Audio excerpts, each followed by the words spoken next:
Important topic जिसका नाम है प्रोजेक्टाइल मोशन, प्रक्षेप गति। ये टॉपिक 11th क्लास की फेज के लिए, नीट के लिए, आईआईटी मेंस के लिए, सभी के लिए बहुत इंपॉर्टेंट होता है। कहीं ना कहीं हर बच्चे को इस टॉपिक में दिक्कत आती है, तो कोशिश करेंगे इस टॉपिक को आपके लिए आसान बनाने के लिए कि आपको ये टॉपिक बहुत आसान लगे। ठीक है, तो शुरू करते हैं टॉपिक के बारे में। आपका समय ज्यादा खराब ना करते हुए सीधा टॉपिक पाते हैं। टॉपिक का नाम क्या बेटा? Projectile motion. तो देखते हैं प्रोजेक्टाइल मोशन एक्चुअली में होती क्या है।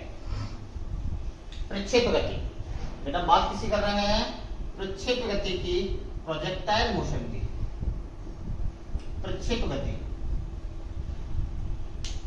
प्रक्षेप गति का वास्तविक मतलब क्या होता है उसको समझने के लिए आप ऐसे समझो, जैसे मान लो मेरे हाथ में एक ऑब्जेक्ट है, ठीक, पर किसी बच्चे ने अपने लाइफ में जरूर किया होगा, जब अपन किसी वस्तु को ऐसे फेंक के मारते हैं, किसी के ऊपर ऐसे फेंकते हैं, तो एक्चुअली में आपने देखा होगा कि ये जो आपके पास प्रोजेक्ट है, जैसे मान लो मेरे पास ये कुछ कोऑर्डिनेट बना लेता हूँ, मैं एक्स हो गया, ये डायरेक्शन ये वाई हो गई। अगर मैं इस ऑब्जेक्ट को यहाँ से, मैं यहाँ खड़ा हुआ हूँ, अगर मैं इसको यहाँ से ऐसे हवा में फेंकूंगा तो बेटा क्या ये ऑब्जेक्ट हमारा कुछ ऐसे चलेगा, कुछ इस टाइप से चलेगा और आई थिंक कुछ दूरी पे जाके लैंड कर जाएगा। क्या है ना? पक्का आप लोगों ने जानते हो कि बेटा जैसे मैंने यहाँ से किसी ऑब्जेक्ट को फेंका तो इस ऑब्जेक्ट का जो पाथ बनेगा, जो इसकी कुछ इस तरह से आने वाला है इसका पाथ। और जब हमने इसको फेंका था, जब अपन इसको फेंका था तो बेटा क्या इसको कुछ समथिंग कुछ ना कुछ वेलोसिटी भी दी होगी हमने। बेटा मान लेते हैं इस वेलोसिटी को आपने दे दिया, ठीक है। यानी अगर अपन किसी ऑब्जेक्ट को कुछ इस तरफ से कुछ इस टाइप से ऐसे फेंकते हैं तो जिस पाथ पर होके गया है, जिस पाथ को इसने फॉलो किया है, एक्चुअली में क्या उसका पाथ कुछ इस तरह से आने वाला है, ठीक है। यानी हम ये जानते हैं कि हमारा ऑब्जेक्ट जब अपन इसको फेंकेंगे तो बेटा ऑब्जेक्ट हमारा किस में काम करेगा? ये गुरुत्वीय क्षेत्र में गति करता है। किसके अधीन गति करेगा? गुरुत्वीय क्षेत्र बोलो, या हम जानते हैं चूंकि गति पढ़ रहे हैं तो वास्तव में ये किसके अधीन गति करेगा बेटा? गुरुत्वीय त्वरण के अधीन गति करेगा। इसके अधीन गति करने वाला है, गुरुत्वीय त्वरण के अधीन गति करने वाला है, ग्रेविटेशनल एक्सीलरेशन, ठीक है। अब होगा क्या वास्तव में? देखो हम जानते हैं, आपको कंडीशन ये याद रखनी है यहाँ पर कि आप जब इसको फेंक रहे हो तो इसमें क्या कर रखा है आप लोगों को, इसको बोलते हैं अपन, ये कौन सी दिशा है हमारी? ये ऊर्ध्वाधर दिशा हो गई। ये कौन सी दिशा है हमारी? ऊर्ध्वाधर दिशा हो गई। और ये कौन सी होती है हमारी? ये होगी हमारी क्षैतिज दिशा। कौन सी दिशा है हमारी बेटा? क्षैतिज दिशा होगी, ठीक है। यानी आपको जब किसी ऑब्जेक्ट को फेंकना होता है तो आप क्षैतिज के साथ में किसी न किसी इसको किसी न किसी एंगल पर फेंकते हो ना। मान लो ये एंगल हमारा थीटा हो गया, कभी आपने ऑब्जेक्ट को बिल्कुल ऐसे फेंका कि यूं करके, यूं तो नहीं फेंका होगा ना, आप इसको 100% किसी न किसी एंगल पर फेंकते हो। यानी आपने हॉरिजॉन्टल के साथ में क्या बना रखा है? यानी ये आपका क्षैतिज है, इसके साथ में कुछ न कुछ एंगल फॉर्म कर रखा है। उस एंगल को बेटा मैंने कितना मान रखा है? थीटा मान लिया, ठीक है। अब एक चीज बताओ, अगर ये वेलोसिटी है जिसको मैं, यानी मेरे पास कोई पार्टिकल है जिसको मैं कुछ वेग देके, वेलोसिटी देके किसी एंगल पर फेंक रहा हूँ थीटा, और ये थीटा एंगल किसके साथ है?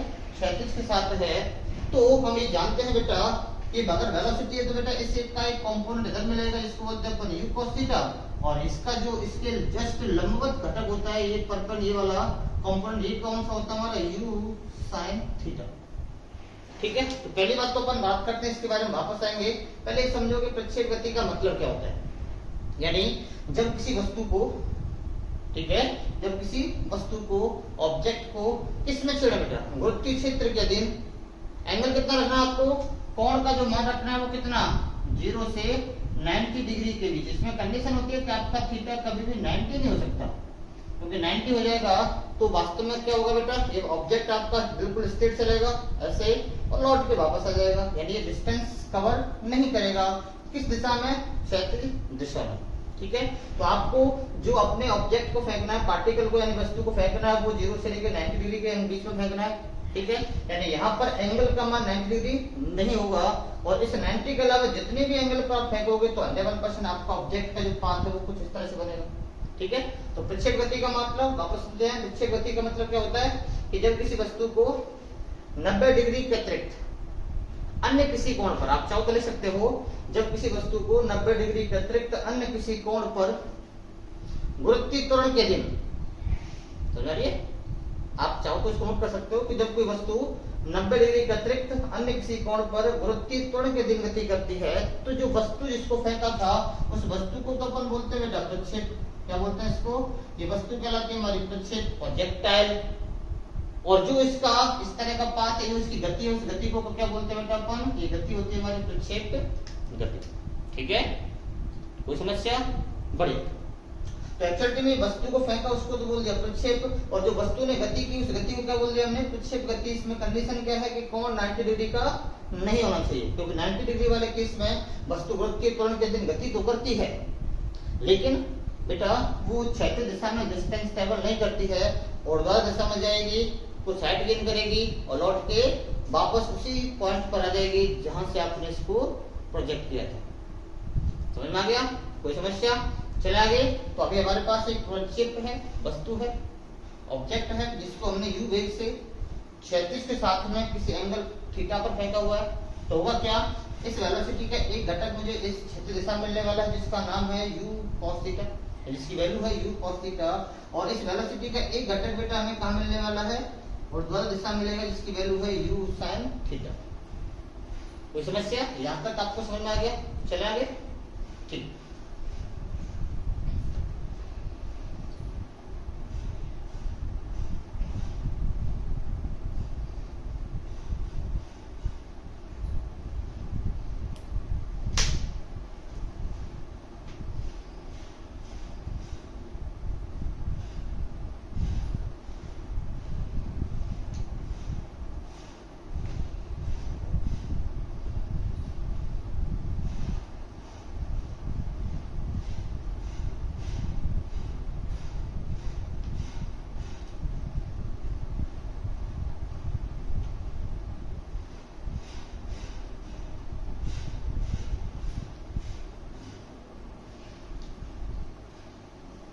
जी वास्तव में हुआ क्या बेटा? कौन दोनों वेलोसिटी को गौर से देखो कि जब ऑब्जेक्ट हमारा गति कर रहा है इस पथ पर, तो इस वस्तु के पास में दो वेग हैं। एक वेग है हमारा u cos थीटा जो क्षैतिज दिशा में है, एक वेग है हमारा u sin थीटा जो किधर है? ऊर्ध्वाधर दिशा में है। ठीक है, यानी वस्तु के पास एक्चुअली में वास्तव में कितने वेग हैं? दो वेग हैं। u cos थीटा जो इस वस्तु को किधर लेके जा रहा है? क्षैतिज दिशा में खींच के ले जा रहा है। दूसरा बेटा u sin थीटा जो वस्तु को कहाँ लेके जा रहा है? ऊर्ध्वाधर दिशा में लेके जा रहा है। तो आपको याद रखना है कि जब वस्तु प्रक्षेप गति करती है तो उस वस्तु के पास दो वेग होते हैं, एक तो क्षैतिज दिशा में होता है, दूसरा ऊर्ध्वाधर दिशा में होता है। ठीक है, अच्छा, ये किसके दिन गति करती है? गुरुत्वीय त्वरण के दिन गति करती है, ये भी अपन जानते हैं। अब एक चीज समझो आप लोग कि बेटा ये जो है ये वाला, ये हमारी दिशा है वो क्षैतिज दिशा है, और ग्रेविटी बेटा किधर काम करती है? वो हमेशा ऊर्ध्वाधर नीचे की तरफ काम करती है। क्या पक्का? अब एक बात बताओ, इस दिशा में आप सोचो कि ये अगर मेरे ऊर्ध्वाधर दिशा है तो ग्रेविटी जो है गुरुत्वीय त्वरण है वो किस दिशा में काम करेगा? क्षैतिज दिशा में काम करेगा या ऊर्ध्वाधर दिशा में काम करेगा? मेरे पास एक ऑब्जेक्ट है, छोटा सा मान लेते मेरे पास एक हाथ में एक ऑब्जेक्ट है। ठीक है, ये हमारी पृथ्वी की सतह है। अगर कोई वस्तु पृथ्वी की सतह पर गति कर रही है तो क्या इस ग्रेविटी यानी गुरुत्वीय त्वरण का प्रभाव वस्तु को पड़ेगा? नहीं पड़ेगा सर।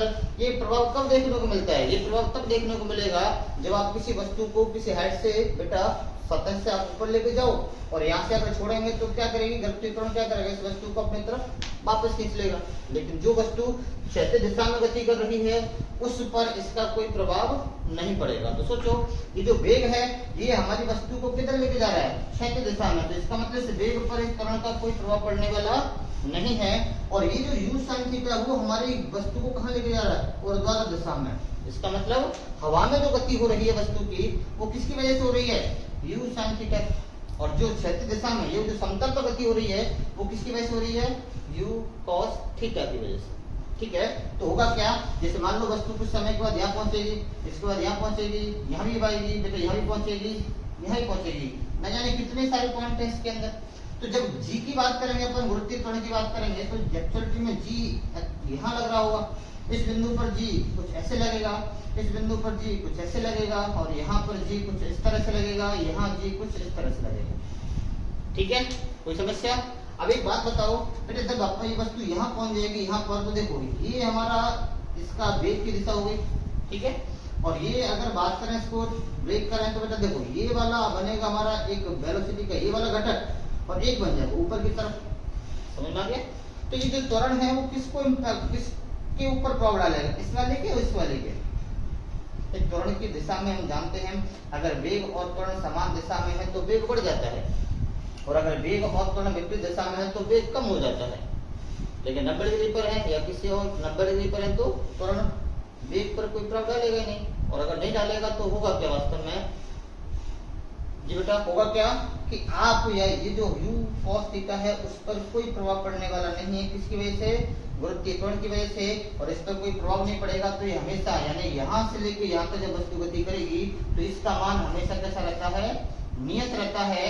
और आपका ये u sin थीटा है इसका मान क्या होगा, क्योंकि ये जो आपका g है उसका प्रभाव किस पर देखने को मिलेगा, u sin थीटा पर, इसलिए इसका मान क्या करेगा बेटा, समय के सापेक्ष परिवर्तित होता रहेगा।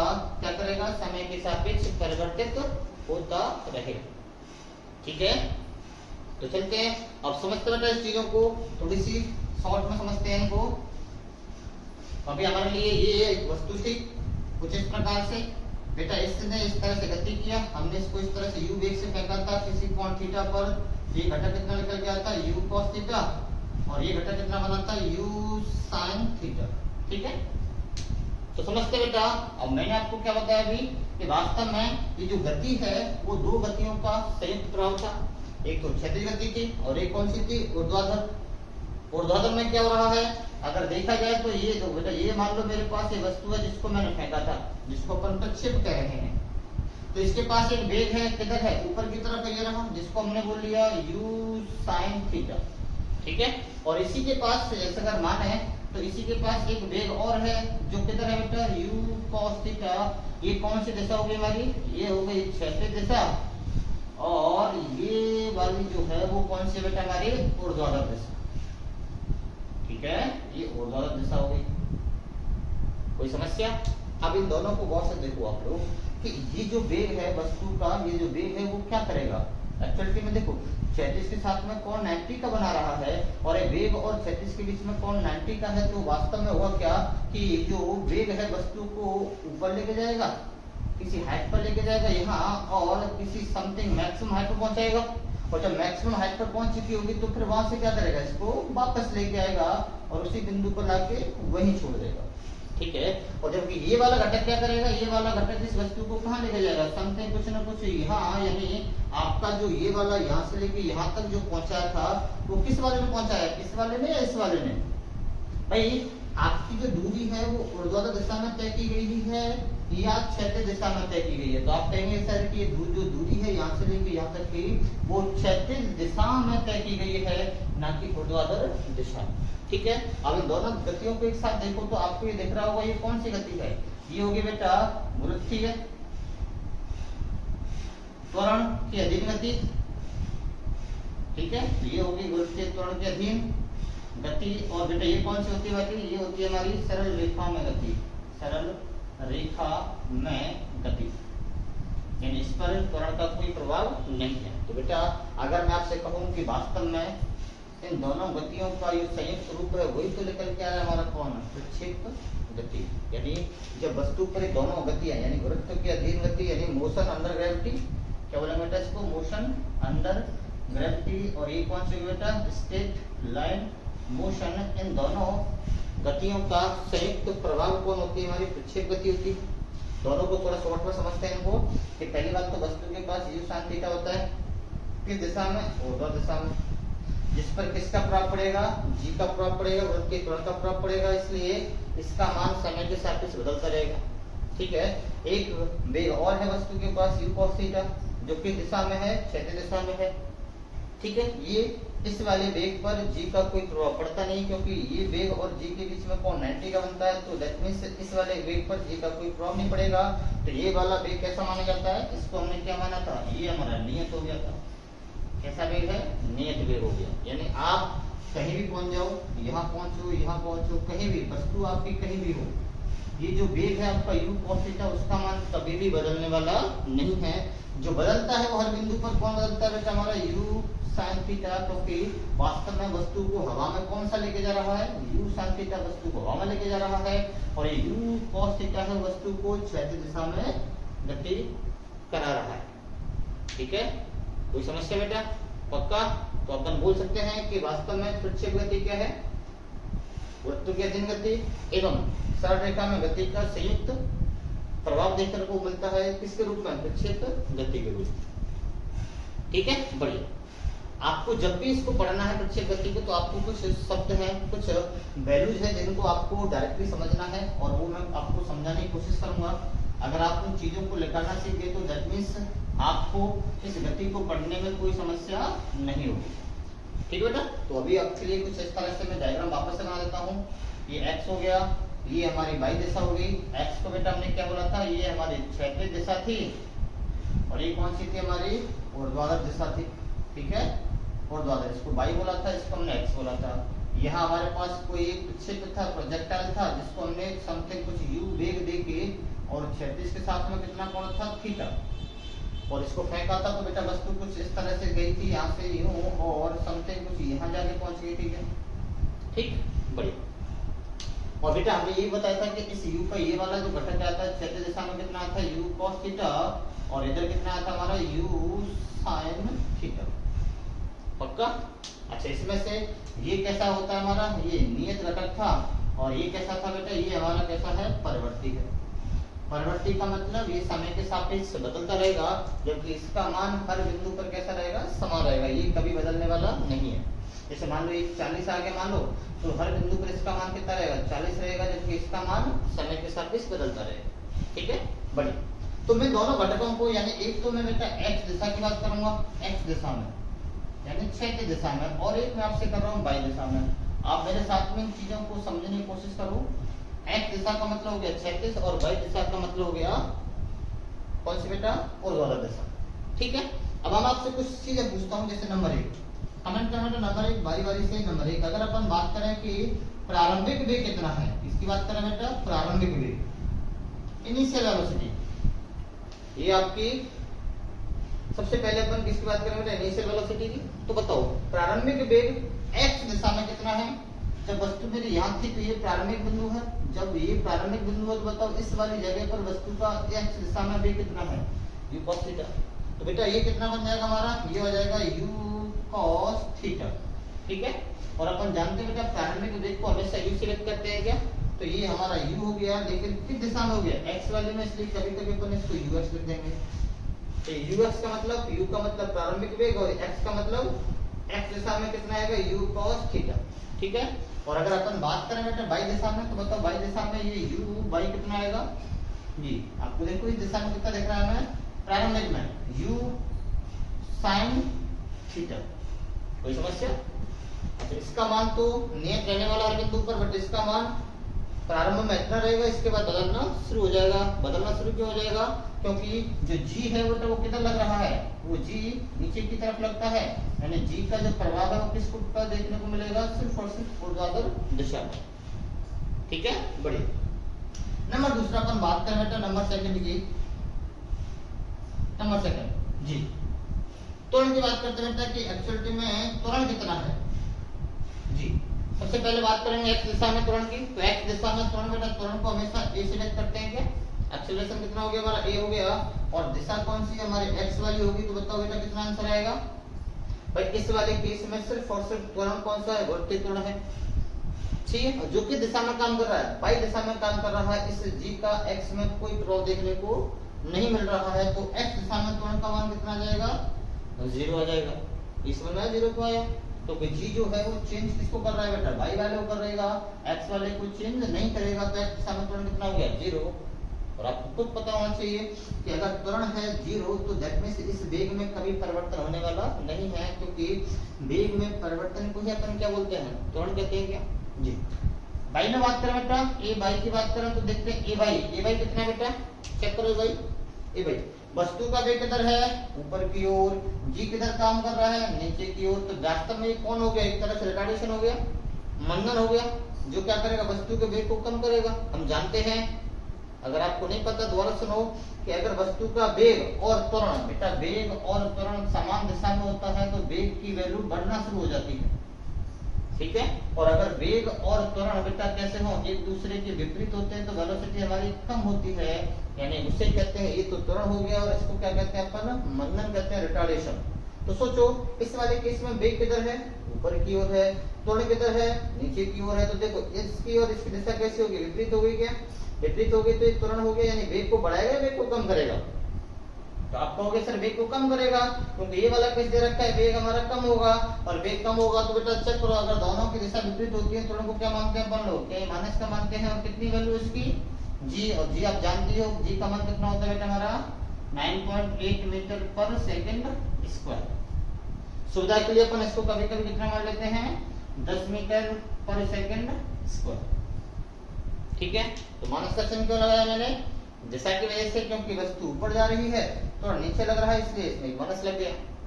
अगर से दोनों समान दिशा में होते तो अपन प्लस लगा देते, कोई समस्या नहीं थी। चलो बेटा आगे ओके आगे चलते हैं, नंबर तीसरा और ढूंढ के लाते हैं, विस्थापन की बात करते हैं, डिस्प्लेसमेंट। अभी भौतिक राशि बेटा डिस्प्लेसमेंट की बात करें, डिस्प्लेसमेंट कितना आएगा। तो एक बात बताओ x दिशा में बात करें तो x दिशा में बेटा डिस्प्लेसमेंट या विस्थापन कितना है। तो देखो बेटा वस्तु प्रारंभ में यहाँ थी इस जगह पर, तो इसके निर्देशांक 0,0 होते हैं मूल बिंदु पर है, तो अगर इसको मूल बिंदु मालूम है तो ये 0,0 हो गया।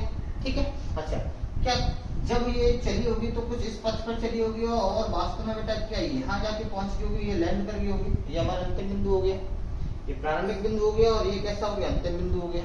ठीक है, यहाँ पर अगर इस बिंदु के कुछ निर्देशांक निकालेंगे तो बेटा x में तो कुछ ना कुछ चले अपन लोग, देखो यहाँ से x का मान 0 था, इसके बाद x पर कुछ दूरी तय किए गए।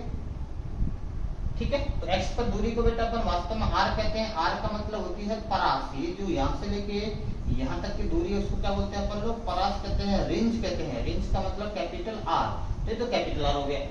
ठीक है, क्या कहेंगे इसको, परास कहेंगे, कैपिटल R। और अगर अपन y की बात करें किस बिंदु पर y कितना है, तो अपन जानते हैं x अक्ष पर y की वैल्यू कितनी आती है 0, तो ये बिंदु अभी भी कितना है, ये तो 0 ही है। ठीक है, तो बताओ विस्थापन अगर निकालें x का मान निकालें x बराबर, तो बेटा y दिशा में x दिशा में विस्थापन कितना रहा है सर, ये तो परास के बराबर आ रहा है, इसके बराबर आ रहा है परास, इसको अपन किससे व्यक्त करते हैं r से। यहाँ से लेके यहाँ तक की दूरी क्या कहलाती है हमारी, क्षैतिज दिशा में तय की गई दूरी को कहते हैं अपन लोग परास, तो ये तो परास बन गया। ठीक है, अच्छा अगर अपन बात करें y दिशा में, बेटा y दिशा में विस्थापन कितना आएगा, तो देखते हैं प्रारंभ में y का मान कितना है 0, और अंत बिंदु में आपका अंतिम कंडीशन में y का मान कितना है 0 है, तो विस्थापन कितना आ गया 0 आ गया। इस पॉइंट को समझना बहुत जरूरी है बेटा। आपको पता था जब अपन देखो ये वाला जो वेग है इसका काम क्या है, वस्तु को हवा में लेके जाना। ठीक है, यानी इसका ये कंपोनेंट घटक का काम क्या है, जैसे वस्तु मेरी यहाँ है, तो क्या करेगा वस्तु को उठा के ले जाएगा ऊपर और किसी हाइट पे लेके जाएगा और वहां से वापस उसको उसी बिंदु पर लाके छोड़ देगा। ये वाला घटक वस्तु को यहाँ लेके नहीं जा रहा है, ये इसका काम क्या है, सिर्फ हवा में गति कराना इसका काम है। इस वस्तु को यहाँ से लेके यहाँ तक खींच के कौन लेके गया है, हमारा u cos थीटा, यानी क्षैतिज दिशा में जो वेग है वो इसको यहाँ से यहाँ तक खींच के लेके गया है। अगर ये वाला घटक ना होता, अगर u cos थीटा इस वस्तु के पास ना होता तो सिर्फ ये वाला वेग देखने को मिलता, और अगर ये वाला वेग होता तो वस्तु सिर्फ और सिर्फ कैसे गति करती बेटा, ऐसे जाती, इस यहाँ पे पहुंचती और वहां से वापस लौट के उसी बिंदु पर वापस आ जाती। ठीक है, और अगर ये वाला घटक ना होता, सिर्फ ये होता, तो वस्तु क्या करती, सीधी चलती थी, अब ये हवा में गति नहीं करती। तो इसका मतलब हवा में ये वेग का, ये वाला वेग हवा में लेके जा रहा है और ये वाला वेग इसको यहाँ से लेके यहाँ तक लेके जा रहा है, इसीलिए क्योंकि हवा में लेके जा रहा है और जहां से लेके जाएगा वहीं पटक देगा उसको, इसलिए इसका मान जो यानी आपका विस्थापन है जो y दिशा में कितना मिल रहा है हमें 0। ठीक है, बढ़िया। तो कितने घटक हो गए बेटा आपकी, कितनी राशि होगी 3, और जो नंबर 4 है वो नंबर 4 कौन सी होती है आपकी, जिसको आपको समय के बारे में बात करना, समय। और अपन जानते हैं बेटा फिजिक्स की एक ऐसी राशि है जो कभी किसी पर डिपेंड नहीं करती है, ना x दिशा पर ना y दिशा पर।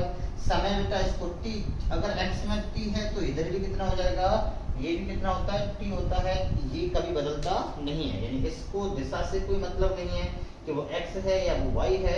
अगर x में t है तो y दिशा में भी कितना आता है, t आता है। ठीक है, तो आपको अगर ये x और y दिशा के ये वाले प्रारंभिक वेग, त्वरण, विस्थापन, समय आपको अगर समझ में आ गए हो तो फिर इस टॉपिक में आपको कुछ भी नहीं है, आपको सारी चीजें बहुत आसानी से समझ में आ जाएंगी। ठीक है बेटा, तो एक बार इसको पॉज करके इस चीज को नोट कर लो और अपन चलते हैं इसके बारे में गणना करते हैं। इसके बारे में बहुत सारी चीजें जो आपको सीखनी है, तो बारी बारी से नंबर 1 नंबर 2 करके बेटा बात करते हैं। ठीक, तो सबसे पहले इसके अंदर बेटा बहुत सारे घटक पूछे जाते हैं हम लोगों से, और नंबर सबसे पहला आता है बेटा, पहला जो आपको चीजें सीखनी है उसको कहते हैं बेटा टाइम ऑफ फ्लाइट। क्या कहते हैं इसको? Time of flight. हिंदी में मतलब इसको बोलते हैं उड्डयन काल। ठीक है, टाइम ऑफ फ्लाइट का मतलब उड्डयन काल। अब सर इस उड्डयन काल से मतलब क्या है, मैं आपको समझा देता हूँ। जैसे मान लो अभी हमने डायग्राम बनाया था, ये x था, ये बेटा हमारा y था, ठीक है, और यहाँ से हमने एक वस्तु को प्रक्षेप को फेंका था, तो प्रक्षेप कुछ इस तरह से जाके और समथिंग यहाँ पहुंच गया था क्या? अच्छा, इस वस्तु का हमने वेग कितना माना था? ये हमारा प्रारंभिक वेग u था। कितने कोण पर फेंका हमने? थीटा कोण पर फेंका था, इसलिए ये वाला घटक कितना आ गया था? ये तो आप दिमाग में बिल्कुल सेट कर लो, ये वाला घटक कितना आ गया? x वाला u cos थीटा, और y वाला कितना मिल गया था हमें? u sin theta. ठीक है, बढ़िया। तो सबसे पहले टाइम ऑफ फ्लाइट उड्डयन काल का मतलब क्या होता है इसको समझते हैं। उड्डयन काल का मतलब होता है कि वस्तु ने यहाँ से यहाँ तक पहुंचने, जब वस्तु यहाँ से चली थी और यहाँ पहुंची थी, तो इसने कुल कितना समय लिया। ठीक है, उड्डयन काल का मतलब क्या होता है बेटा कि यहाँ से यहाँ तक, यानी प्रारंभिक बिंदु से अंतिम बिंदु तक पहुंचने में लगा जो समय होता है उसे अपन बोलते हैं टाइम ऑफ फ्लाइट या उड्डयन काल कहते हैं। और हमें उस उड्डयन काल की करनी है गणना। ठीक है, हमें किसकी गणना करनी है बेटा? उड्डयन काल की गणना करनी है। बढ़िया। और बेटा ध्यान रखना कि एक्चुअली में हम जानते हैं कि किस प्रकार की गति हो रही है। प्रक्षेप गति तो है, लेकिन प्रक्षेप गति किसका उदाहरण होती है? द्विविमीय गति का उदाहरण होती है, इसका 2 डायमेंशनल मोशन का। ठीक है, तो एक्चुअली एक्स में जो दिशा, एक्स में जो पैरामीटर्स है उसका वाई से कोई मतलब नहीं है। सिर्फ एक पैरामीटर कॉमन होता है जिसको अपन समय कहते हैं। जो समय x में चलेगा वही समय y में चलता है, अदरवाइज x के बाकी घटकों का y के घटकों से कोई लेना देना नहीं होता है। तो देख लेते हैं, अगर x और y दोनों में समय का मान समान है तो गणना कहीं से भी कर लो, x से कर लो या y से कर लो, आंसर तो सेम आने वाला है। तो देखते हैं, पहले x से कोशिश करते हैं करने की। बेटा अपन किसकी बात कर रहे हैं? x दिशा की। कोई अभी समझो आप लोग, लिखना मतलब x दिशा की। अच्छा बेटा अपन जानते हैं इस दिशा में इस u cos थीटा के बारे में बताओ। सर ये तो नियत था क्या? क्या था हमारा? ये नियत था, क्योंकि त्वरण का मान 0 था, और अपन जानते हैं अगर त्वरण 0 है, वेग नियत है, तो डायरेक्टली सूत्र होता है हमारा g। क्या होता है बेटा? दूरी बराबर चाल गुणा समय। सही बात है, चाल गुणा समय। अपन x में बात कर रहे हैं और अपन ने ये सूत्र क्यों लगाया? क्योंकि वेग नियत है, और नियत होता है तो बेटा अपन के पास सूत्र होता है दूरी बराबर चाल गुणा समय। लेकिन अगर इस दिशा में त्वरण होता तो फिर अपन ये सूत्र लगा नहीं सकते थे, उस फॉर्मूले को अप्लाई नहीं कर सकते अपन लोग। तो देखते हैं, दूरी का मतलब यहाँ से लेके यहाँ तक की दूरी, जिसको हमने परास कहा था। परास के लिए क्या लिखा हमने? r। सही है। चाल हमें पता है u cos थीटा, समय के बारे में पता नहीं है। अच्छा, मुझे समय का मान ज्ञात करना था। यार सर ये तो पता है हमें, लेकिन ये r क्या है? r का मान आपको पता है कि यहाँ से यहाँ तक की वैल्यू मालूम है क्या आपको? नहीं मालूम ना। आपको क्या पता कि यहाँ से लेके यहाँ तक वस्तु ने कितनी दूरी तय की है? तो बताओ, आपके पास एक इक्वेशन है, इसमें 2 अज्ञात राशि है, कोई t अज्ञात राशि है, कोई परास वाली। तो क्या समीकरण से अपन समय का मान ज्ञात कर सकते हैं क्या? मुझे तो नहीं लगता ज्ञात कर सकते हो आप लोग, क्योंकि एक समीकरण से सिर्फ एक अज्ञात राशि का ही मान ज्ञात कर सकते हैं। इस समीकरण में 2 अज्ञात राशि है, समय और r, इसलिए अपन x दिशा में समय की गणना नहीं कर सकते। तो चेक करते हैं y दिशा में गणना कर सकते हैं कैसे? तो देख लेते हैं बेटा। पहले सबसे पहले अगर मैं y दिशा की बात कर रहा हूँ बेटा, y दिशा में, ठीक है, तो समझो पहले y दिशा में। चलो बेटा हमने पहले बात की थी, अभी टेबल बनाई थी मैंने आपको। बताओ प्रारंभिक वेग कितना था इसका y दिशा में? इसको uy कहा था बेटा, कितना था? u sin theta. अभी जो थोड़ी देर पहले टेबल बनाई थी जिसको आपने लिखा था, उसके अकॉर्डिंग uy कितना आया था? u sin theta. ठीक है, बढ़िया। बेटा इस दिशा में त्वरण कितना आया था? त्वरण का मान आया था a बाई, जो कितना आया था? -3g आया था। सही है, पक्का। आपको समय के ज्ञात करना है। और दास पर बेटा विस्थापन कितना आया था? विस्थापन की बात करेंगे तो क्या इसमें 0 आया था क्या? और आपको किसका मान चाहिए? समय का मान चाहिए। किसका मान चाहिए? समय का मान चाहिए आपको। तो बताओ, आपके पास प्रारंभिक वेग है, आपके पास त्वरण है, आपके पास विस्थापन है, आपके पास समय है, और सॉरी समय का मान तो आपको ज्ञात करना है। तो हमारे पास बेटा देखना, इस दिशा में, बाई दिशा में वेग नियत नहीं है क्योंकि दिशा में त्वरण दे रखा है, तो अपन चाल बराबर दूरी गुणा समय नहीं लगा सकते, सॉरी दूरी बराबर चाल गुणा समय नहीं लगा सकते। तो हम क्या करेंगे सर, हमारे पास तीन समीकरण है, b बराबर u प्लस at और x equal to ut plus 1/2 at square और इसके बाद v square equal to u square plus के 2a x होता है। सही है, x बोलो या s बोलो जो भी है। तो देखते हैं हमें क्या चाहिए, समय का मान चाहिए और समय बेटा देखो एक तो इस समीकरण में और एक इस समीकरण में, इसमें तो है नहीं, तो ये तो मेरे कोई काम का है ही नहीं, इसको लिखने का मतलब ही नहीं है। अब चेक करो इन दोनों में से कौन सा समीकरण लगाएं जिससे हमें समय मिल जाए। तो पहले फर्स्ट की तरफ चलते हैं। b का मतलब क्या होगा, अंतिम वेग। क्या आपके पास अंतिम वेग है सर? नहीं है। प्रारंभिक वेग बिल्कुल है सर। आपके पास त्वरण बिल्कुल है सर। समय नहीं है। वापस एक समीकरण, दो अज्ञात राशि, अपन ये भी मेरे कोई काम का नहीं है, अपन इसका यूज नहीं कर सकते। ठीक है, इधर आ जाओ। क्या आपके पास विस्थापन है? जी विस्थापन है मेरे पास। प्रारंभिक वेग सर बिल्कुल है। समय वो तो ज्ञात करना है। त्वरण सर वो भी है। समय ज्ञात करना है। दैट मींस इस समीकरण को अगर लागू करते हैं अपन लोग तो इसमें सिर्फ एक ही अज्ञात राशि है जो कौन है? समय, और जिसका हमें क्या करना है? मान ज्ञात करना है। तो बताओ पहला इक्वेशन लगाए दूसरा इक्वेशन लगाए? तो आप क्या कहोगे सर? दूसरा लगाओ, क्योंकि पहले से हमें आंसर नहीं मिलेगा। तो हमने क्या किया? हमने वही किया कि हम क्या करें बेटा, सेकंड समीकरण से देख क्या बनेगा, ये किस में लगाना है ये ध्यान रखना, अपन किस में लागू कर रहे हैं बेटा? बाई दिशा में। तो बताओ समीकरण क्या होता है वास्तव में? बाई बराबर ut प्लस 1/2 at स्क्वायर। अब आप कहेंगे सर आपने अभी बोला कि x बराबर ut plus 1/2 at square. x बराबर इसलिए था क्योंकि बेटा x का मतलब हुआ विस्थापन था और हम किसकी तरफ जा रहे हैं? बाई दिशा में, तो हमने x को क्या लिख दिया? बाई लिख दिया। और ये किसके लिए लगाया? बाई दिशा के लिए। तो बताओ ये u प्रारंभिक वेग की दिशा में, बाई दिशा में, तो u बाई बन जाएगा। ये त्वरण की दिशा में क्या? ये भी बाई दिशा में हो गया और समय तो दोनों के लिए समान था, तो कोई दिक्कत ही नहीं है। ठीक है, तो रखो सारी वैल्यू पुट बेटा।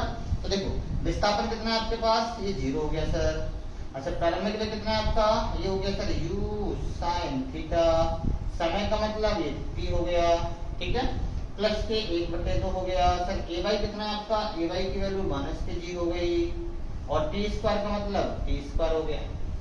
कोई समस्या है या ना? पक्का? बढ़िया। देखो थोड़ा सॉल्व करना है इसको, कुछ नहीं करना है, सॉल्व करके देखते हैं तो क्या बनता है। अच्छा यहाँ से देखते हैं, देखो 0 इक्वल्स टू ये बनेगा u sin theta multiply by t। अच्छा ये प्लस और ये माइनस बेटा क्या बन जाएंगे? माइनस बन जाएंगे क्या? और ये बनेगा g इंटू टी स्क्वायर मतलब gt स्क्वायर और अपॉन में कितना आ जाएगा बेटा? 2 आ जाएगा। सही है। अच्छा इसको हटा के इधर लेंगे तो बेटा ये माइनस का कैसा बन जाएगा? प्लस का बन जाएगा। तो कुछ ऐसा आएगा gt square upon 2 equals to u sin theta multiply by t। सही है। और इस एक t से बेटा एक t चला जाएगा क्या?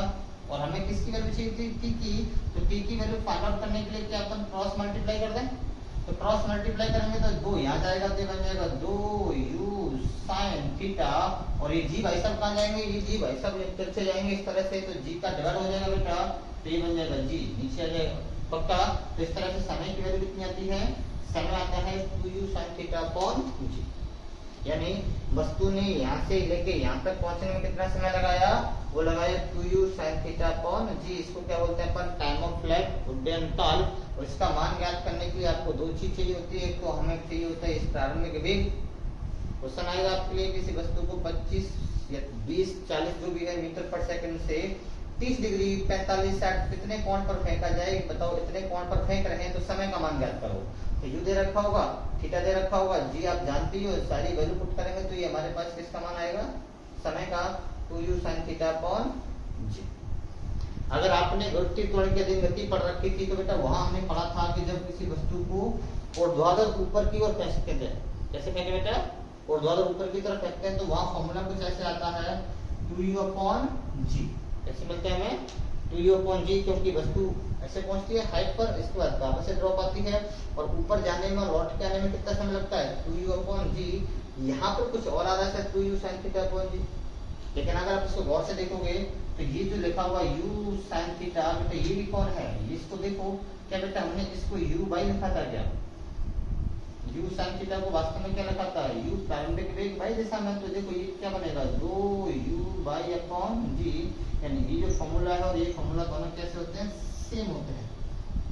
क्योंकि जो वहाँ ये वाला घटक काम कर रहा था वस्तु को ऊपर लेके जाने में और नीचे लाने में, वही यहाँ काम हो रहा है सेम टू सेम, इसलिए समय का मान क्या आता है, दोनों की समस्या में आता है 2u/g, तो यहाँ पे कितना आएगा 2u/g। ठीक है, तो वास्तविक फॉर्मूला कौन सा बेटा, ये वाला है p = 2u sin θ/g। इसको क्या कहते हैं अपन लोग, टाइम ऑफ फ्लाइट उड्डयन काल। समझ आया आपको? ठीक है, आप इसको वीडियो को पॉज करो, पूरी कैलकुलेशन को नोट करो बेटा, फॉर्मूला बहुत इंपॉर्टेंट है आपके लिए। चलते हैं और क्या निकालना बेटा इसके अंदर, और देखते हैं अपन और कोई पैरामीटर है जो हमें याद रखना है इसके अंदर। जी बिल्कुल बेटा, इसमें एक चीज आपको और याद रखनी है, इसको अपन बोलते हैं नंबर दूसरा। क्योंकि देखो जब हमने वस्तु को फेंका होगा तो वस्तु यहाँ से चल रही है इस तरह से कि वस्तु ने कुछ न कुछ मैक्सिमम यानी अधिकतम ऊंचाई भी तो गेन की होगी इसने। ऐसा ना हो कि हमने किसी वस्तु को ऐसे, किसी चीज को ऐसे फेंका और वो इतना ऊपर चले गई, लौट के नहीं है ना, तो इसकी कुछ न कुछ एक फिक्स हाइट भी तो रही होगी कि वस्तु कितना ऊपर गई है। इसको बोलते हैं बेटा एच मैक्स। क्या कहते हैं अपन लोग, एच मैक्स, जिसको हमें ज्ञात करना होता है अधिकतम ऊंचाई। तो दूसरा बेटा हमारा क्या है, मैक्सिमम हाइट। मैक्सिमम हाइट जिसको अपन बोलते हैं अधिकतम ऊंचाई। आपसे एक सवाल और पूछेगा, अधिकतम ऊंचाई का मान बताओ कि अधिकतम ऊंचाई कितनी आने वाली है, वस्तु अधिकतम कितनी ऊंचाई पर पहुंच चुकी है। यानी जब मैंने इस वस्तु को यहाँ से फेंका था तो मेरी वस्तु कितना अधिकतम ऊंचाई पर गेन करेगी, क्योंकि हम जानते हैं कि जब ये अधिकतम ऊंचाई पर पहुंचेगी तभी ये वापस लौटना शुरू करेगी और यहाँ तक आपका जाके लैंड करेगी। ठीक है, पक्का? तो देखो होगा क्या जी बेटे, अधिकतम ऊंचाई का मान ज्ञात करने के लिए सबसे पहले तो आप ये सोचो दिमाग में कि अधिकतम ऊंचाई हमें एक्स दिशा में मिल रही है या वाई दिशा में मिल रही है। अगर वस्तु एक्स दिशा में जाएगी तो क्या ये हवा में जा सकती है क्या? और जब हवा में नहीं जाएगी क्योंकि सर इसका काम तो क्या है, वस्तु को सीधा सीधा जमीन पर लेके जाना, सही है। और अगर जमीन पर चलेगी तो क्या ये वाला वेग इसको कभी हवा में लेके जाएगा? नहीं लेके जाएगा। तो इसको हवा में लेके कौन जा रहा है, वाई वाला। यानी एक्चुअलिटी में जो इसको अधिकतम ऊंचाई मिलेगी वो किस वाले वेग से मिलने वाली है, u sin थीटा का। यानी ये वाला वेग वस्तु को हवा में लेके जा रहा है। ठीक है, और अगर ये वाला वेग हवा में लेके जाएगा तो एक चीज तो समझ में आ गई कि हमें गणना की दिशा में करनी है बेटा, हमें वाई दिशा में करनी है, ऊर्ध्वाधर दिशा में करनी है, एक्स में नहीं करनी है। एक्स में क्यों नहीं करनी है, क्योंकि एक्स का काम सिर्फ वस्तु को दूर लेके जाना है, हवा में लेके जाना नहीं है। ठीक है, बढ़िया। अच्छा, हमें बेटा ये करना है कि यहाँ से यहाँ तक क्या करना है, अधिकतम ऊंचाई पर क्या हुआ। अभी बात बताओ, अगर गणना अपन वाई दिशा में कर रहे हैं तो सोचो इस वाले घटक को, सोचो इस घटक ने वस्तु के साथ में क्या किया है। तो बेटा इस घटक ने वस्तु के साथ में क्या किया होगा, इस मान लो वस्तु है, इस वस्तु को ये घटक ऊपर लेके गया, ऐसे ऊपर लेके जा रहा है और इसको अधिकतम ऊंचाई पर छोड़ेगा। इसके बाद वापस से क्या करेगा, जब अधिकतम ऊंचाई पर पहुंच जाएगा तो वापस लौट के आएगा कुछ इस तरह से। ठीक है, दोबारा सुनो कि जब मैं इसको फेंक रहा हूं तो इसका वेग सबसे ज्यादा रहा होगा और तुरंत किधर लगा हुआ, नीचे की तरफ लगा हुआ, तो इसका मतलब वेग में कमी होगी, कमी होगी, कमी होगी, कमी होते होते होते बेटा यहाँ पर इसका वेग कितना हो जाएगा, जहां इस वस्तु का वेग 0 हो जाए, जहां भी इस वस्तु का वेग 0 हो जाए उस वाली जगह को अपन बोलेंगे अधिकतम ऊंचाई। क्योंकि वेग 0 होते ही वस्तु क्या करेगी, लौट के नीचे आने वाली है। पक्का? या इस वाले केस में, इस वाले केस में वस्तु का वेग, कौन सा वेग, ध्यान रखना, एक्स वाला या वाई वाला। एक्स वाला तो हमेशा नियत रहेगा, वो तो हमेशा नियत रहने वाला, उसमें कोई प्रभाव पड़ने वाला नहीं है। तो ये तो नियत रहेगा, सिर्फ वाई वाला जो वेग है, यानी ये वाई सॉरी वी बाई ये कितना हो जाएगा, ये 0 हो जाएगा जब ये वस्तु अधिकतम ऊंचाई पर पहुंची होगी। क्योंकि जब तक ये 0 नहीं होगा तब तक वस्तु ऊपर जाती रहेगी, ऊपर जाती रहेगी। जैसे ही 0 हो जाएगा पटाख से मालूम जाएगी और लौट के नीचे आना शुरू कर देगी। तो आपको बस एक चीज ध्यान रखनी है कि अधिकतम ऊंचाई पर जो वस्तु का अंतिम वेग होता है, अंतिम वेग का मतलब मैं इसकी बात नहीं कर रहा हूँ, मैं यहाँ से लेके यहाँ तक की बात कर रहा हूँ। इस वाले सेक्शन में जो अंतिम वेग है वो कितना होता है, 0 होता है। तो आप इसके बारे में पहली बात कर सकते हैं, द्वारा बता देते बेटा प्रारंभिक वेग कितना है वाई दिशा में, बताओ। इसको u बाई बोला था, कितना था u sin थीटा, सही है। सर त्वरण कितना आया था, त्वरण बेटा बताओ a बाई कितना आया था, वस्तु ऊपर जा रही है, नीचे लगा था तो दैट मींस -g आया था। अभी पीछे वाला केस का, ठीक है। अच्छा, अब बात करेंगे सर विस्थापन की, किसकी बात करेंगे, विस्थापन की। इसको ध्यान से सुनना। इससे पहले वाले केस में जब हमने समय निकाला था तो हमने यहां से लेके यहां तक का समय निकाला था। लेकिन अभी अपन किसकी बात कर रहे हैं बेटा, यहाँ से लेके यहाँ तक की बात कर रहे हैं, और यहाँ से लेके यहाँ तक की बात कर रहे हैं। तो वस्तु चली ऊपर और अभी कहाँ पर पहुंच चुकी है, एक मैक्सिमम हाइट को गेन कर चुकी है यहाँ, सही है।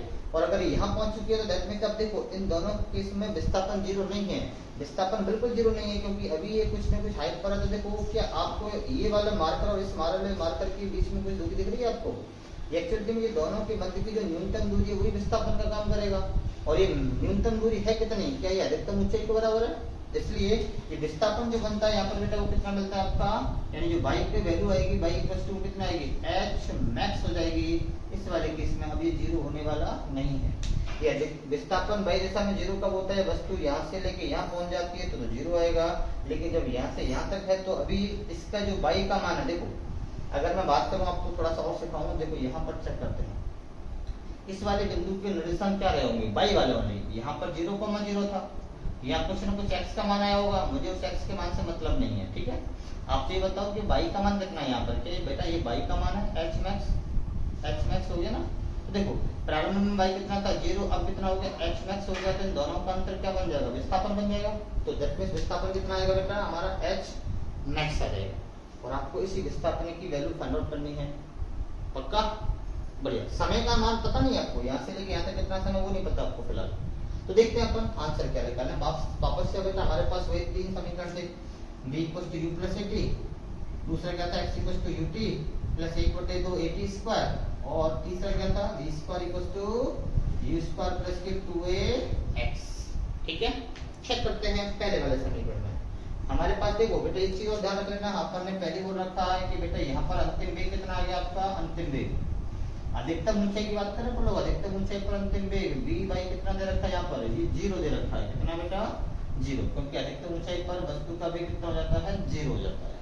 अब देखो आपके पास प्रारंभिक वेग है, अंतिम वेग है, प्रारंभिक वेग अंतिम वेग है, समय की गणना करनी नहीं है, दैट मींस ये पहले मेरा कोई काम का नहीं है, मुझे विस्थापन चाहिए, विस्थापन एक तो यहाँ मिल रहा है और एक यहाँ मिल रहा है, सही है, बढ़िया। अब अगर आप बात करें कि बेटा इस वाले समीकरण की बात करें तो इस वाले समीकरण में समय चाहिए आपको, और समय के बारे में मेरे पास कोई डेटा मौजूद नहीं है। तो अब इसको देखते हैं, इस वाले में दो समीकरण चाहिए मुझे, दो समीकरण मेरे पास, सॉरी दो वेग चाहिए मेरे को, मेरे पास दोनों वेग हैं, त्वरण चाहिए मुझे, त्वरण मेरे पास है, विस्थापन चाहिए, वो तो हमें ज्ञात ही करना, सही है, वो तो हमें h मैक्स ज्ञात करना है ना। दैट मींस ये काम का है, बाकी का ना ये काम का है मेरे, या ना कि ये काम का है। तो अपन कौन सा समीकरण लगाएंगे इस अवस्था में, कौन सा लगाना है, तीसरा समीकरण लगाएंगे। तो बताओ थर्ड समीकरण से क्या बनने वाला बेटा, थर्ड समीकरण से जी बेटा क्या होता बताओ, v square equal to u square plus के 2ax, और ये बेटा किधर लगा रहे हैं अपन लोग, y दिशा में बात करें तो ये y के ऊपर क्या बन जाएगा, y बन जाएगा, ठीक है। अच्छा ये v क्या बन जाएगा, y दिशा में तो ये vy बन जाएगा, u क्या बन जाएगा, uy बन जाएगा, ये त्वरण क्या बन जाएगा, y बन जाएगा। सर आपने y क्यों लगा दिए, क्योंकि गणना किस दिशा में कर रहे हैं, y दिशा में। अच्छा सर x दिशा में कर रहे होते तो x में क्या होता, ये x बना देते, इसको x बना देते और इसको भी x बना देते अपन लोग, ठीक है। देखो सारी वैल्यू पुट करके देखते हैं जी बेटा, vy कितना है 0, ओके, uy कितना है हमारा, ये बन गया u sin थीटा का स्क्वायर, कोई समस्या जी। आगे चलते हैं बेटा, तो आपका ay कितना है आपका, ये माइनस के जी दे रखा तो माइनस के जी बन गया, और ये विस्थापन y का दे रखा बेटा कितना, h मैक्स दे रखा तो हमारा h मैक्स बन गया, ओके। आपको इस h मैक्स की वैल्यू फाइंड आउट करनी है, तो बताओ इस h मैक्स की वैल्यू फाइंड आउट करने के लिए क्या हम इसको थोड़ा सा सॉल्व कर लें, इसको सॉल्व करो बेटा, इसको सॉल्व करेंगे तो बनेगा 0 इक्वल टू जी बेटा, इसका ओपन करेंगे तो ये बनेगा u स्क्वायर और ये बन जाएगा sin स्क्वायर थीटा, ठीक है बेटा। अच्छा इधर आ जाओ, ये प्लस और माइनस कैसा बन गया, माइनस बन गया तो माइनस के 2g, और बेटा क्या बन जाएगा h मैक्स बन जाएगा, ठीक है। अच्छा इसको क्या किधर ले आए तो ये कितना बन जाएगा 2gh मैक्स, सही है। और ये बेटा क्या बनेगा u square sin square theta, okay. और मुझे तो चाहिए था किसका मान, h मैक्स का मान, तो बताओ कितना मिल जाएगा, u square sin square theta upon 2g का कर दें डिवाइड, तो बन जाएगा ये हो गया बेटा हमारा अधिकतम ऊंचाई, u square sin square theta upon 2g। यानी इसकी वैल्यू फाइंड आउट करने के लिए हमें u की वैल्यू चाहिए जो आपको क्वेश्चन में दे रखी होगी, आपको थीटा की वैल्यू चाहिए जो आपको क्वेश्चन में दे रखी होगी। अगर दोनों की वैल्यू को पुट कर दें तो हमें ये मालूम चल जाता है कि हमारी वस्तु अधिकतम कितनी ऊंचाई पर जाके यानी जब किसी वस्तु को इस तरह से फेंकेंगे तो हमारी वस्तु अधिकतम कितना ऊंचाई यानी कितनी ऊंचाई को गेन कर चुकी है, प्राप्त कर चुकी है, और वो हमें कहां से मिलेगा, u square sin square theta upon 2g से। ये समस्या ठीक है। आप इसको एक बार वीडियो पॉज करके इसको नोट कर लो बेटा प्रॉपर तरीके से। चलते हैं आगे। सर और भी कुछ हमें इसमें डेटा इकट्ठा करना है क्या जो हमारे काम का है? हाँ बिल्कुल बेटा आपके काम का है। एक चीज और जिसको हमने बोला था कि बेटा यहां से लेके इसको मैं यहाँ से रिमूव कर देता हूँ एक बार जी। ओके इस तरह से y था, ये हमारा x था। बेटा एक चीज आपको और पता करनी है, ये हमारा था u cos थीटा। आपको एक चीज और पता करनी है कि जब मैंने वस्तु को यहाँ से फेंका, यहाँ से यहाँ तक, तो बताओ एक्चुअली में क्षैतिज दिशा में हमारी वस्तु कितनी दूरी तय कर चुकी है, और इस दूरी पर हमने क्या बोला था आपको, परास। तो हमको तीसरा जो टॉपिक है आपको समझना है वो समझनी है आपको परास, रेंज। परास को क्या बोलते हैं बेटा अपन, रेंज कहते हैं। आपको इस रेंज की वैल्यू फाइंड आउट करनी है, रेंज ठीक है। और ये रेंज बेटा रेंज क्या होती है हमारी, क्षैतिज दिशा में। कौन सी दिशा थी हमारी, क्षैतिज। क्षैतिज दिशा में वस्तु के द्वारा तय की गई यानी ऑब्जेक्ट आपका जो पार्टिकल है वो कितने डिस्टेंस कवर कर रहा है, कौन सी डायरेक्शन में, वर्टिकल या हॉरिजॉन्टल, आपकी हॉरिजॉन्टल डायरेक्शन में, इस वाले में ठीक है। यानी यहाँ से लेके यहाँ तक की जो डिस्टेंस ट्रेवल की जाती है उस डिस्टेंस को अपन क्या बोलते हैं, परास। यानी वस्तु के द्वारा क्षैतिज दिशा में तय की गई दूरी हमारी क्या कहलाएगी, परास कहलाएगी ठीक है। Distance travel by the particle किधर बेटा, हॉरिजॉन्टल डायरेक्शन में, वो क्या चलती है हमारी, परास बन जाती है। और इसको जनरली अपन कैपिटल R से रिप्रेजेंट करते हैं, क्या बेटा, कैपिटल R ठीक है। बढ़िया। अब देखो आपको पहले से पता रखा है कि सर ये परास तो सिर्फ और सिर्फ x दिशा में है, तो अब गणना हम y में तो करेंगे नहीं, किसमें करेंगे, सिर्फ x में करेंगे, क्योंकि परास किधर आ रही है, सिर्फ और सिर्फ x में आ रही है। तो बताओ x दिशा की बात करें तो बताओ x दिशा में क्या बनने वाला है बेटा, परास का मतलब अपन जानते हैं दिशा में, हमें ये पहले से पता है कि u cos थीटा है, वो तो कैसा वेग था, नियत वेग था। इधर त्वरण है ही नहीं, जब त्वरण नहीं है तो बेटा हमें वो तीन समीकरण तो लगाने की कोई जरूरत है नहीं, डायरेक्टली अपन लगा सकते हैं क्या कि दूरी बराबर क्या होता है, चाल गुणा समय। अच्छा पहले नहीं लगा था, जब अपन समय याद कर रहे थे तो हमने इसको नहीं लगाया था, क्योंकि उस समय का उस टाइम पर हमें इस समय का मान पता नहीं था। लेकिन अब हमें पता है कि यहाँ से लेके यहाँ तक का समय कितना लगेगा। तो बताओ दूरी को हमने क्या बोल दिया सर, ये तो बन गई हमारी परास, क्या बन गई बेटा, परास, जिसको बोलते हैं अपन कैपिटल R ठीक है।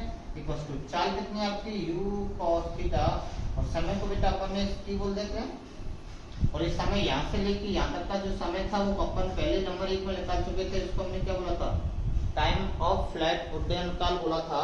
और उसकी वैल्यू हमारे पास है, तो बताओ कितना बनेगा, इक्वल्स टू बेटा ये बन जाएगा u cos theta into equal कितनी आई थी, 2u sin theta upon g आया था, पहले वाले पार्ट में हमने सॉल्व किया था ठीक है।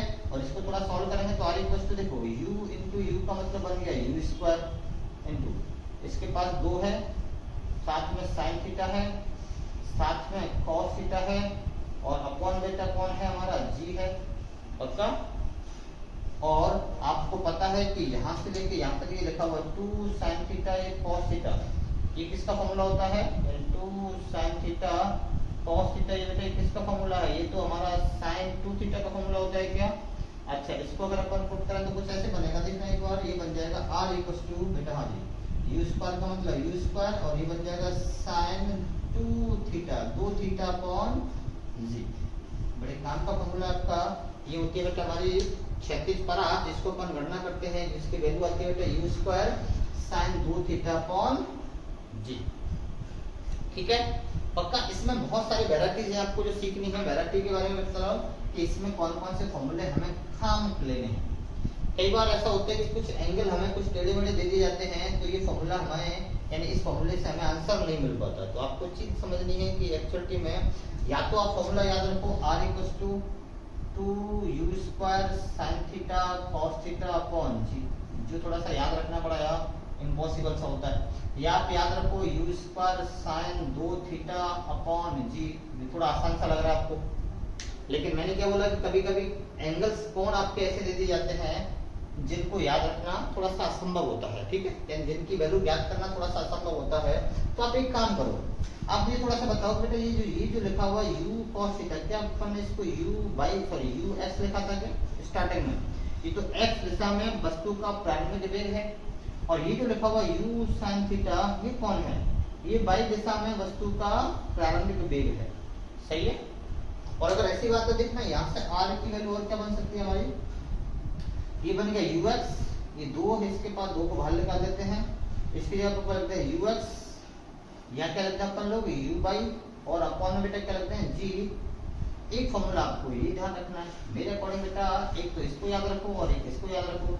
अगर आपको कोई भी एंगल, कोई भी कोण ऐसा अटपटा सा दे दिया जाए जिसकी वैल्यू डबल करके फाइंड आउट करना नहीं समझ में नहीं आता, जैसे मान लो आपको थीटा दे दिया, थीटा इक्वल्स टू 37 दे दी, ठीक है, अब 37 का डबल करेंगे तो बेटा कितना हो जाएगा, 2 थीटा की वैल्यू कितनी हो जाएगी आपकी 2 मल्टीप्लाई 37, तो कितना 7 2 4, और ये कितना बेटा 74 बन जाएगा, सही है ना। अब 74 sin 74 की वैल्यू आपको पता है क्या? आपको नहीं पता है तो आप इस सवाल को सॉल्व नहीं कर पाओगे, बट उससे बेटर है कि आप इसको इस तरह से याद रखो, क्योंकि अपन जानते हैं कि cos 37 हमें पहले से पता है, यहाँ पर cos 37 मिलेगा, उसकी वैल्यू तो हमें जानते हैं अपन लोग, sin 37 कितना इसकी वैल्यू अपन जानते हैं, तो इसमें डायरेक्टली पुट करेंगे तो हमें इस 74 पर जाने की जरूरत नहीं पड़ेगी, डायरेक्टली हमारे आंसर हो जाएंगे, ठीक है पक्का। ये कहलाती है बेटा हमारी परास, जिसकी वैल्यू कितनी आई थी हमारी जी u² sin 2 थीटा अपॉन जी। इसके आपको 1 2 3 फॉर्मेट थोड़ा सा याद रखनी है, तीनों में से जो भी आपको आसान लगे आप उसको अप्लाई कर सकते हो, ठीक है बेटा। चले आगे, आप इसको थोड़ा पॉज करके स्क्रीनशॉट लेके मैं नोट कर लो बेटा इसको, और समझते हैं इसके अंदर और आपको क्या चीजें याद रखनी है जी।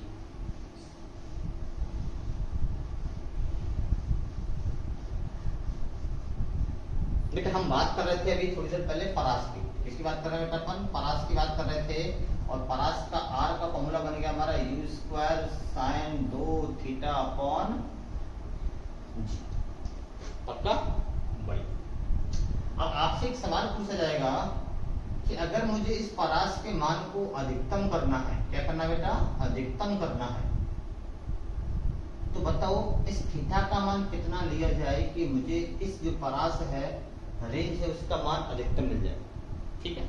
मेरे हाथ में एक वस्तु है जिसका मैंने बोल दिया कि बेटा उसमें u का मान मैंने 20 कर दिया, 20 मीटर पर सेकंड है, ठीक है, g का मान अपन जानते हैं, यानी मैंने एक वस्तु को 20 मीटर पर सेकंड से, एग्जांपल ले रहा हूं आपके लिए, 20 मीटर पर सेकंड से दूसरी वस्तु को मैंने फेंका, लेकिन फेंकने के टाइम पर मैंने एक चीज ध्यान रखी कि आपका कोण थीटा वो फिक्स नहीं किया, उसके मान कुछ भी हो सकते हैं, हो सकता है 5 डिग्री हो, 20 हो, 30 हो, 40 हो, 60 हो, 200, कुछ भी हो सकता है, 90 हो, 90 तो नहीं कर सकते सॉरी, 75 हो। तो सवाल यह है कि बेटा किस वाले कोण पर आपकी इतने वेग पर वस्तु सबसे ज्यादा दूरी तय करेगी, कौन सी दूरी हमारी, क्षैतिज वाली, जिसको अपन ने क्या नाम दिया, परास नाम दिया, ठीक है। तो देखो अगर अपन बात करें तो g का मान तो पहले से नियत होता है, इसको तो अपन बदल नहीं सकते, u का मान मैंने 20 मीटर से फेंका तो ये भी नियत हो गया, बदल कौन रहा है आपका थीटा, और थीटा बदलेगा तो देखने से बेटा कौन बदलेगा, ये sin 2 थीटा हमारा कैसा होगा, ये परिवर्ती हो गया, सही बात है। यानी अगर मैं किसी वस्तु को एक फिक्स वेग से फेंक रहा हूं तो बताओ वेग को मैं नियत कर दिया, सही है, g का मान पहले से नियत होता है, थीटा बदल रहा है, मैंने कई बार इस वस्तु को एक बार 20 पर फेंका, 30 पर, 45 पर, 60 पर, 75 पर, कई सारे कोणों को फेंक के देखा। आपको ये पता करना है कि किस कोण पर इसकी जो परास है उसका मान अधिकतम आने वाला है, ठीक है। तो अब एक बात बताओ, इस फॉर्मूले में बेटा, इस फॉर्मूले में अगर बात करें तो सबसे जो मतलब परिवर्ती चीज है वो कौन है, sin 2 थीटा, यानी इस परास का वास्तव में मान किस पर डिपेंड कर रहा है, sin 2 थीटा पर डिपेंड कर रहा है, sin थीटा पर डिपेंड कर रहा है, ठीक है। और अगर ये परास को यानी r को आपको ज्यादा रखना है तो अपन जानते हैं अधिकतम परास की बात करें अपन लोग तो अधिकतम किसकी बेटा, अधिकतम परास के लिए जी आपकी साइन जो 2 थीटा है उसको अपने मान को क्या करना पड़ेगा, क्या उसको अपने मान को सबसे ज्यादा रखना पड़ेगा, यानी आप ऐसे कोण पर फेंको जिसके लिए इस साइन 2 थीटा का मान कितना हो जाए, अधिकतम हो जाए। और अपन जानते हैं साइन थीटा हो या कॉस थीटा हो उसका जो अधिकतम मान होता है बेटा, वो अधिकतम मान कितना होता है, 1 होता है। साइन थीटा और कॉस थीटा का अधिकतम मान कितना होता है बेटा, दोनों का +1 होता है। और जो न्यूनतम मान होता है वो कितना होता है हमारा, -1 होता है। यानी साइन थीटा की वैल्यू -1 से लेके +1 के बीच से वेरी करती है। तो अधिकतम मान कितना मिल जाएगा, मैं 1 मिल जाएगा। बहुत अच्छी बात है। तो बताओ साइन 2 थीटा अगर मान 1 है तो बेटा 1 तो कितने पे होता है, साइन 90 डिग्री पे होता है क्या? अगर साइन 90 पे तो बताओ 2 थीटा का मान कितना आ जाएगा, यहाँ से 2 थीटा का मान मतलब कितना बेटा, 90 डिग्री। तो बताओ थीटा कितना मिल जाएगा, 90 में अपन 2 का भाग देंगे तो कितना मिल जाएगा, 45 यानी 45 डिग्री। यानी अगर मैं अपनी वस्तु को 45 डिग्री पर फेंकता हूँ, कितने एंगल पर बेटा, थीटा इक्वल टू कितना आ गया हमारा 45, यानी 45 डिग्री पर फेंकूंगा तो मेरी वस्तु क्या करेगी, अधिकतम क्षैतिज दूरी तय करेगी। क्या करेगी, अधिकतम क्षैतिज दूरी तय करेगी। यानी उस केस में परास का मान जो है वो कैसा मिलेगा, हमें अधिकतम मिल जाएगा। तो पहली कंडीशन आपसे पूछा जाए कि किसी वस्तु को कितने कोण पर फेंका जाए कि उसको अधिकतम परास गेर हो जाए, तो वो एंगल कितना आता है, 45 डिग्री का आता है। ठीक है। दूसरा, अगर उस अधिकतम परास का मान पूछा जाए कि अधिकतम परास का मान कितना है, वैल्यू कितनी आ रही है, वैल्यू कितनी आ रही है मान, तो बताओ अधिकतम परास का, अब इसको मैं आर मैक्स लिख दूं, आर मैक्स का मतलब अधिकतम हो गया। बताओ यू स्क्वायर का मतलब तो यू स्क्वायर हो गया। और आपने साइन 2 थीटा कितना मान रखा है, अधिकतम परास के लिए 1 मान रखा है ना, तो ये हमारा 1 हो गया, बटे में हो गया हमारा जी। तो बताओ कितना मिल जाएगा, यानी आर मैक्स जो मिलेगा वो कितना मिलेगा, यू स्क्वायर बटे जी। कितना मिल जाएगा बेटा हमें, यू स्क्वायर बटे जी। पक्का। तो आपको बस 2 आंसर मिले कि अधिकतम परास प्राप्त करने के लिए हमें कोण कितना रखना है, 45 डिग्री रखना है। और अगर कोण आपका 45 डिग्री है तो उस अवस्था में अधिकतम परास का मान कितना आता है, यू स्क्वायर अपॉन जी आता है। कितना बेटा, यू स्क्वायर अपॉन जी। ठीक है।